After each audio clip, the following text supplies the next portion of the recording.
पंजतन का।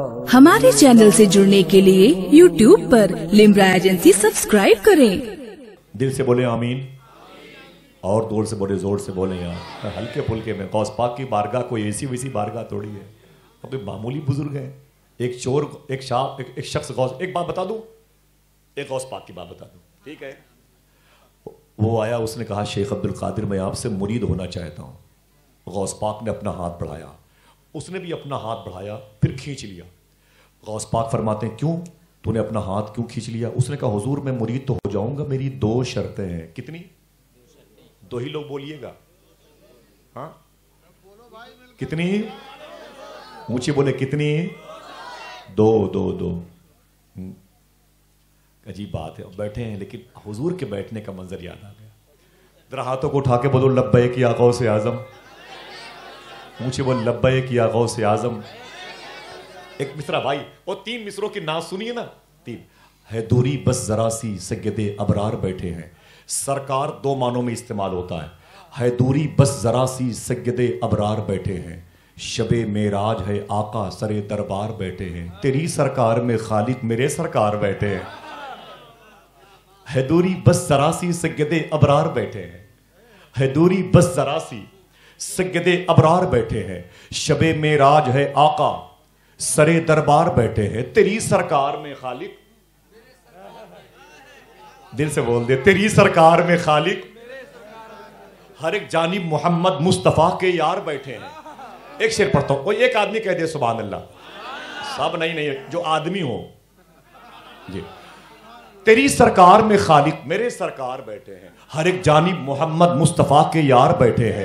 अबू बकरो उमर उस्मानो हैदर चार बैठे हैं। वो देखो बीच में वो अहमद मुख्तार।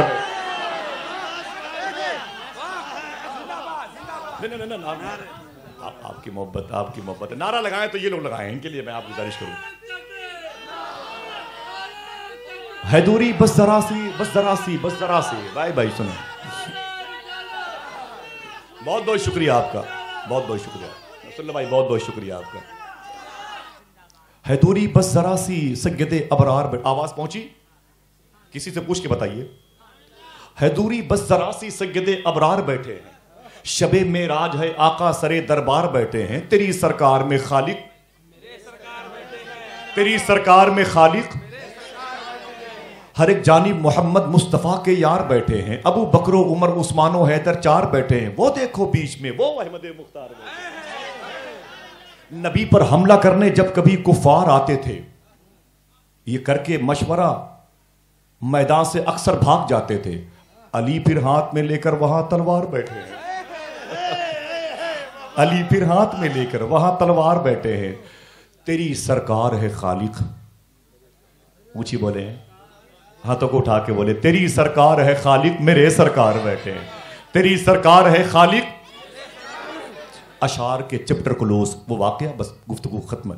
एक शायर है जो तन्हा एक इंसाइक्लोपीडिया है, जिसका नाम भी मुबारक है, जिसका लहजा भी मुबारक है, जिसकी शायरी भी मुबारक है। आंखों को मीच मीच दिखता हूं भाई। जमजम फतेहपुरी उत्तर प्रदेश में, मुबारक हुसैन उत्तर प्रदेश में। तो लगता है कि या तो ये उत्तर प्रदेश नहीं, या तो ये दोनों वो शायर नहीं। यकीन नहीं आता, इतनी दूरियां रब ने मिटा दी साहिब बारगाह के सदक़े में, इन कमेटी के जिम्मेदार मोहब्बत करने वाले। एक बात क्या, उसने कहा शेख अब्दुल कादिर मैं आपसे मुरीद होना चाहता हूँ। गौस पाक फरमाते हाथ बढ़ा। गौस पाक ने अपना बढ़ाया, उसने अपना बढ़ाया, बाद में खींच लिया। गौस पाक फरमाते क्यों मुरीद नहीं होगा? उसने कहा मेरी दो शर्तें। कितनी? जोर से बोलना वरना यही बात होती है। कितनी? दो शर्तें। गौस पाक फरमाते बोल तेरी दो शर्तें क्या है? उसने कहा मेरी पहली शर्त ये कि मैं चोरी करता हूं, चोरी बंद नहीं करूंगा। जो लोग ये काम करते हैं खुश हो गए होंगे, तो जुआड़ लगेगा आज। हाँ, उसने कहा मैं चोरी करता हूं, चोरी बंद नहीं करूंगा। गौस पाक फरमाते दूसरी शर्त, कहा मैं नमाज की पाबंदी नहीं करता, मैं नमाज की पाबंदी नहीं करूंगा। गौस पाक फरमाते मैं तुझे मुरीद नहीं करूंगा, मैं तुझे, ऊंची बोले, मुरीद नहीं करूंगा। हाँ आप ये कह सकते हैं मेरे बारे में, मैं इसे मुरीद नहीं करूंगा। गौस पाक फरमाते ना ना ना ना ना, मैं तुझे मुरीद, ऊंची बोले, मैं तुझे मुरीद नहीं करूंगा। उसने कहा हुजूर कर लीजिए। कहा नहीं करूंगा। कहा आपको आपके शेख अबू सईद मखजूमी का वास्ता। कहा नहीं करूंगा। कहा आपको आपके दादा पीर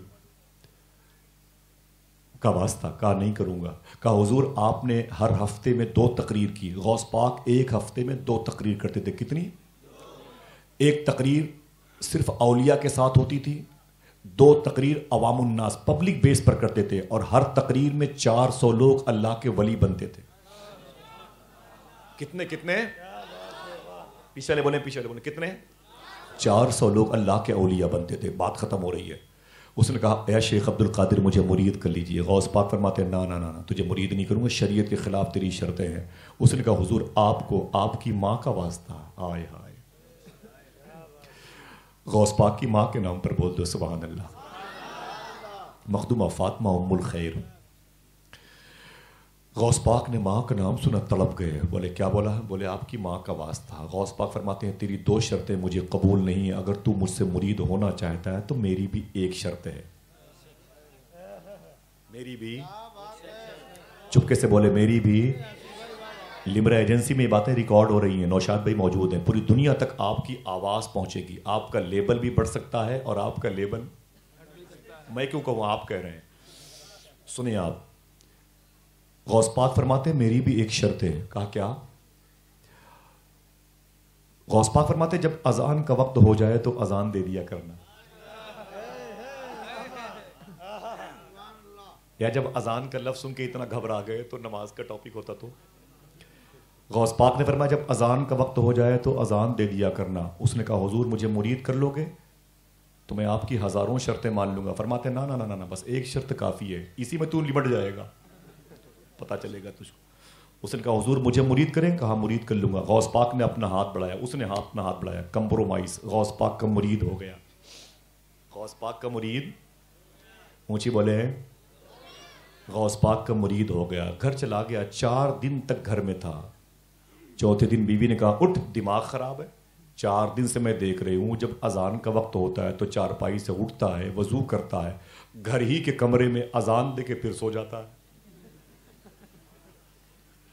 और नमाज कौन पढ़ेगा? उसने कहा चुप, मैंने अभी अजान पर कंप्रोमाइज किया है। कहा नमाज कौन पढ़ेगा? बोले चुप, तू मेरा ये अपना जाती मामला है, इसमें दखल अंदाजी मत कर, अपना काम कर। तो बीवी ने कहा ये बताओ कि बहुत शौक है तो अजान देने का, तो मस्जिद में चले जाओ मोहल्ले की। बोले मेरी मर्जी है, तुम मुझे मत परेशान करो। तो बीवी ने कहा 4 दिन हो गए तुम्हें अजान देते हुए, अजान ही देते रहोगे, चोरी कब करोगे? उसने कहा वही तो सोच रहा हूं कि कब निकलूं कि बीच में अजान का वक्त ना आए। इलियास भाई बड़े चुन के लोग बैठे हुए हैं, हाँ, इनसे इनके मतलब की बात करो तो कितना हंसते हैं, हाँ। उसने कहा वही तो सोच रहा हूं किस वक्त निकलूं कि बीच में अजान का वक्त ना आए। बोले निकलो निकलो, सोचो कम, निकलो।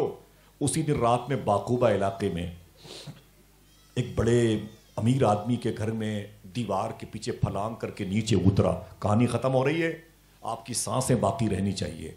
जब नीचे उतरा तो आंगन में गया, वहां से उसने एक कमरे की तरफ गया जहां खजाना रखा हुआ, तो चुपके गया। जब उसने दरवाजा खोला, अंदर गया, दरवाजा बंद किया तो आंखें फट गईं। इतने जरो जवाहिर, इतने मोतियां, इतने ज्यादा सोने चांदी के सिक्के रखे हुए थे, पागल हो गया। अब सोना चांदी है, वो कोई भूसा तो है नहीं कि इसको इकट्ठा भर लेता। इसको भर लें, इसको उठा लें, ये कर लें, वो कर लें, करते करते, चोरी करते करते लालच पे लालच बढ़ती गई। बहुत देर हो गई, बहुत देर हो गई। बोरे का मुंह उसने बंद किया, पीठ पे उसने गट्ठर को लादा। आंगन में जैसे याद आया, उसे याद आया यार फजर की अजान का वक्त हो गया। उसने बोरा वही रखा, उसी घर में,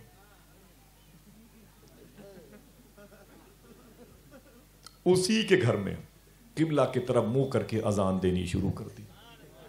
अब जाहिर सी बात है जब अजान दिया होगा तो आवाज फैली होगी। उसकी आवाज सुन के पूरा घर जाग गया। जैसे इसने अजान मुकम्मल किया कि अब निकले बोरा लेके, दीवार फलांग के देखा तो पूरे घर के लोग वजू कर रहे थे। जल्दी से डर के मारे 2 रकात की नियत बांध ली। भाई क्या करता, वो सोचा परेशान हो गया यार अजीब बात है, तो सोचा कि अजान के बाद निकल लेंगे। अब इसे ये कंप्रोमाइज महंगा लग रहा है, अब उसे समझ में आ रहा है ये दिक्कत हो रही है कंप्रोमाइज। जल्दी से उसने 2 रकात की नियत करके उसने हाथ बांध लिए। जैसे उसने सोचा कि अब सलाम फेरूंगा तो वो अपने काम नमाज में बिजी रहेंगे तो मैं दीवार फलांग के निकल जाऊंगा। जैसे उसने सलाम फेरा, पीछे से एक साहब, पीछे देखा तो पूरी सफ लगी हुई थी, घर के लोग वजू बना बना के उसी के पीछे खड़े हो गए थे। पीछे से एक साहब ने कहा कि हुजूर इजाजत दीजिए तकबीर कहूं। आप भी इजाजत दीजिए, बैठे तो ऐसे हैं, इजाजत दीजिए तकबीर कहूं। तो उसने कहा दिमाग मत खराब करो, मैं तो निकलने का रास्ता ढूंढ रहा हूं, तुम मुझे इमामत करवाओगे मुझसे। ये बातें हो ही रही थी, ये बातें हो ही रही थी कि हुजूर गौस पाक अपने मोहल्ले बाबू शेख में अपने हुजरे में अपने गुलामों के साथ बैठे हुए थे। अचानक मुस्कुराने लगे, हुजूर गौस आजम अचानक मुस्कुराने लगे, अचानक मुस्कुराने लगे। तो लोगों ने पूछा शेखी आप मुस्कुरा रहे हैं, सैयदी आप मुस्कुरा रहे हैं? तो गौस पाक फरमाते हैं फंस गया। जैसे यहां भी कुछ लोग आके, गौस पाक फरमाते हैं फंस गया। फरमाते हुजूर कौन फंस गया? फरमाते वही फंस गया, उसकी दो शर्तें ये पड़ी हुई हैं, मेरी एक मान के फंस गया। हुजूर कौन फंस गया? गौस पाक फरमाते अजान दाफिउल बला, बला को दूर करती है। लोग अजान दे के निकल जाते हैं, वो अजान दे के फंस गया। हुजूर निकाल लीजिए। निकलेगा, अभी तो फंसा हुआ है। अब ये आगे, घर वाले पीछे। घर वाले बोले हुजूर तकबीर कहूं? कहता यार मेरी बात समझो, मैं चोर आदमी, मुझसे इमामत करवाओगे? तो घर के लोगों ने कहा हुजूर कैसी बातें करते हैं। बात बढ़ते बढ़ते बढ़ते बढ़ते जब बढ़ गई ना, तो एक साहब ने कहा हुजूर आप कैसी बातें करते हैं, वो सूरज निकल आएगा, तकबीर कहूं? तो झिल्ला के बोला हाँ हाँ तकबीर कहो। झिल्ला के बोला हाँ हाँ तकबीर। बात हंसने की नहीं, एक मकसद है इसके पीछे। झिल्ला के बोला हाँ हाँ तकबीर कहो। जब तकबीर कही गई तो चोर ने इमामत की। काश मैं भी मुक्तदी होता। चोर ने इमामत की। जब सलाम फेरा, दुआ से फारिग हुए, तो लोगों ने उसका हाथ पांव चूमना शुरू कर दिया। तड़प गया। उसने कहा यार मेरी इसी आशियारी का बोझ तुमने देखा है, मेरे गुनाहों का बोझ देखा? कहा ना ना ना, ये चैप्टर मत ऑन करो, आप अल्लाह के वली हैं। आप मेरे घर में आए, बरकत आ गई। आपके कदम का धोवन पीने का दिल कहता है, आपके पैरों का गुसाला पीने का दिल कहता है, आप मेरे घर में तशरीफ लाए। उसने कहा कि ना ना ना, मैं कोई अल्लाह का वली नहीं हूं, आओ। ले गया बोरे का मुंह खोल के उसने कहा देखो इसमें तुम्हारे घर के जेवरात हैं कि नहीं? लोगों ने कहा है। कि इससे पता चलता है कि मैं चोर हूं कि नहीं। लोगों ने कहा कि हुजूर ऐसा है, आपने अपनी विलायत पर चोरी का पर्दा डाल रखा है। आपने अपनी विलायत पर चोरी का, ऊंची बोले, चोरी का पर्दा डाल रखा है। चोरी का पर्दा डाल रखा है, आप वली नहीं है आप। उसने कहा खुदा कसम मैं चोर हूं। तो लोगों ने कहा सिर्फ इतना बता दे, क्या चोर चोरी करने के बाद अजान भी देता है? फंस गया। लोग बोले आपके पैरों का धोवन पी लूं, दुआ कर दे इस घर में बरकत के लिए। कोई हाथ चूमता, कोई पांव चूमता, कोई जुब्बा चूमता, कोई इमामे का शिमला चूमता, कोई जुल्फें चूमता। तड़प गया। उसने हुजूर गौसे आजम के मोहल्ला बाबू शेख की तरफ अपने दोनों हाथ जोड़ के एक जुमला कहा था। इसी को बताने के लिए मैंने गालिबन इतना वक्त बर्बाद किया। उसने दोनों हाथ जोड़ के गौस पाक के मोहल्ले बाबू शेख की तरफ एक जुमला कहता है, मान गया शेख अब्दुल कादिर मान गया। क्या बोला? मान गया शेख अब्दुल कादिर मान गया। एक वक्त फजर की नमाज पढ़ी है तो इतने लोगों ने मेरा एहतराम किया है, अगर 5 वक्ता नमाज की पाबंदी करूंगा पूरा शहर मेरा एहतराम करता हुआ नजर आएगा। अल्लाह अल्लाह अल्लाह। उन्हीं की मनकबत जाकर सुनाओ गौसे आजम को। कोई रोके तो फिर उसको बताओ गौसे आजम को। वो जब बगदाद से आएंगे सबको लेके आएंगे, बुलाना ही अगर है तो बुलाओ गौसे आजम को। हज़रात बहुत बहुत शुक्रिया। मैं आपके कदमों के नीचे अपना दिल बिछा सकता हूँ, लेकिन मजबूरी है कि इसमें गौस पाक की मोहब्बत है। आपने मुझ पर एहसान किया, मेरे शेख की बातें समात की, लेकिन अगर सलीके से नात के मुशारों का वक़ार बाकी रखना हो तो आप अपनी ज़िंदगी का सबूत पेश कीजिए। बात मुशारों में हंगामों से ज़्यादा दिल पे लगने वाली शायरी की तरफ माइल होने वाला ख्याल उमकता और दमकता नज़र आए। मैं बड़े अदब और एहतराम से गुजारिश करूँगा वो शेर फिर से सुन लें कि बुज़ुर्गों ने कहा है जो वही कहना ही पड़ता है। अली को हाथों को उठा के बोलें या अली, सब लोग बोले या अली, जोर से बोले नारे हैदरी, नारे हैदरी, नारे हैदरी, मौला अली है। बुजुर्गों ने कहा है जो वही कहना ही पड़ता है, अली को हक ताला का वली कहना ही पड़ता है। बजा है आपका इरशाद लेकिन हजरते नासे, जो लग जाती है ठोकर या अली कहना ही पड़ता है। बहुत बहुत शुक्रिया, मुलाकात होती रहेगी। आइए मुलाकात उससे करते हैं जिसकी ज़रूरत यहाँ है, जिसकी ज़रूरत हमारी आंखों को है, जिसकी ज़रूरत हमारी समातों को है, जिसकी ज़रूरत हमारे दिलों को है। शायर इस्लाम जनाब मुबारक हुसैन मुबारक जो हिंदुस्तान के सूबे झारखंड से तशरीफ़ लाए हैं। एक नारा आप लगा लें मोहब्बत के साथ, हम जवाब दे दें, फिर सारे लोग मिलकर के उनके साथ शरीक सफ़र होते हैं। लगाएं नारा मोहब्बत से खड़े होके, अल्लाहु अकबर।